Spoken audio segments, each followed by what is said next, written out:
CD Projekt Red has shot themselves in the foot once again with the announcement of their new DLC, stating that it is the only planned expansion for the game. Unfortunately, the news of the official mod support for Cyberpunk 2077 and the confirmation of the next-gen Witcher 3 release, it is getting overshadowed by the negative news that Cyberpunk 2077 is basically going to be forgotten about after the release of this DLC, which is not what they promised at first. A lot of fans are upset, but before we get into all that news, including more news such as God of War Ragnarok's insane accessibility options, the information that Sony PlayStation players play more Call of Duty games than any other platform players, as well as the news about the Assassin's Creed games, one that is set in Japan and one in Baghdad. If you enjoyed this video or found it informative, then please do leave a like in order to support the channel. Alright, let's get right into it. This is another episode of the Daily Gaming Report.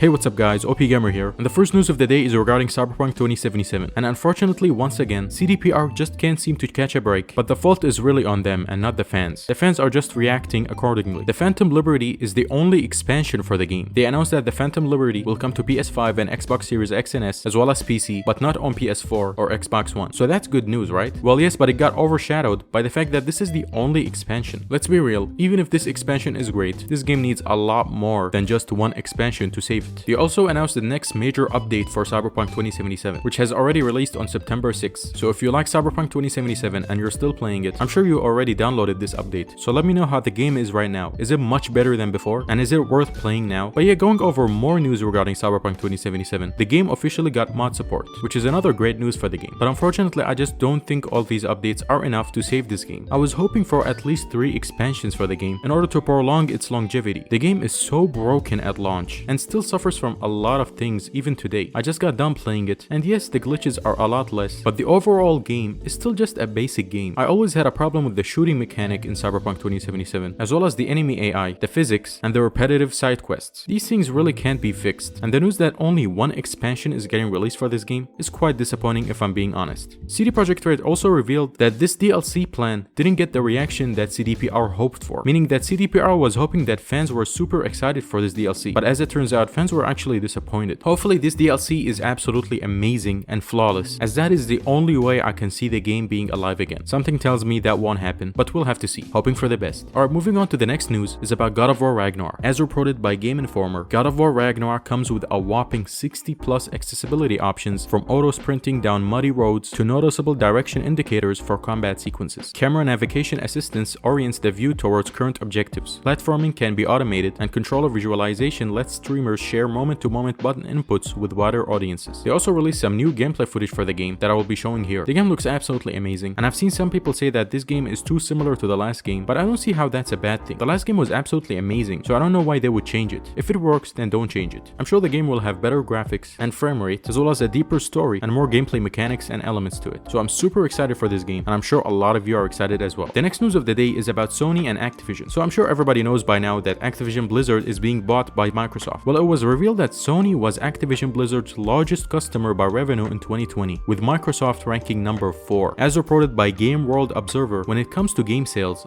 Sony remained one of the biggest customers of Activision Blizzard for years. Microsoft, however, has been trailing behind not only PlayStation, but Google and Apple as well. And these are the figures. Sony accounted for 17% of Activision Blizzard's total net revenue for 2020, or around $1.37 billion, followed by Apple 15%, Google 14%, and Microsoft at 11%. And in terms of last year, Microsoft only accounted for less than 10%. So it's clear that Activision Blizzard makes the most money with PlayStation, and I'm sure that the deal with Microsoft will definitely play a huge impact on Sony, but also on Activision Blizzard. Yes, Activision Blizzard is being paid a ton of money by Microsoft, but if games like Call of Duty become exclusive on Xbox and PC and not come to PlayStation, then let's all be real, there will be a huge dip in sales, because PlayStation is the #1 platform for games like Call of Duty. So taking that away will definitely negatively impact the sales of Call of Duty games in the future. So I can definitely see why many people think this deal won't close. I still say that it will close because of everything that Microsoft has said, as well as things like this usually get closed. I don't remember the last time a company bought another studio and didn't close the deal. I think this is a rare case where there is a good argument to be made against the deal, but I just still think it will happen. Let me know what you think. Do you think it will happen or not? Alright, so the last news of the day is perhaps the biggest news. I'm sure many of you already heard about the new Assassin's Creed games based in Baghdad and Japan. I'm actually from Baghdad. So I'm interested to see how this game will turn out. But I have to be honest, I'm more excited for feudal Japan because many people have been requesting a Ghost of Tsushima type game but in an Assassin's Creed style. Assassin's Creed always could be a game where you play as a ninja. Even the first time I played it, it just feels like you're a ninja all the time. So this definitely makes sense and I can see this game being a huge success. The teaser trailer looked awesome and I can't wait to learn more about Code Name Red, which is the code name of the next Assassin's Creed Japan title. In terms of the game that is based in Baghdad, the game is called Mirage. You will take the role of a budding assassin named Basim, which is a name that is familiar in a game called Assassin's Creed Valhalla. So if you played that game, you probably are familiar with Basim. And Assassin's Creed Mirage takes place 2 years before Assassin's Creed Valhalla. It is expected to launch sometime in 2023 and it is also an RPG game. So I'm totally down for this. I'm not a huge fan of past Assassin's Creed games. It's been a while since I really enjoyed an Assassin's Creed game, to be honest. Wasn't a huge fan of Valhalla, but these two games definitely pique my interest based on the locations and the roles that you play. Can't wait to hear more news about this. Hopefully it doesn't get delayed too much and we'll get our hands on these two titles sooner rather than later. Alright, that is all the news for today. I hope you guys enjoyed this episode. Again, please do leave a like as that will be much appreciated and will help me to make more content like this. Also subscribe to the channel for your daily gaming news and don't forget to hit the bell notification icon to never miss any future uploads. That's all for me now. I'll catch you next time.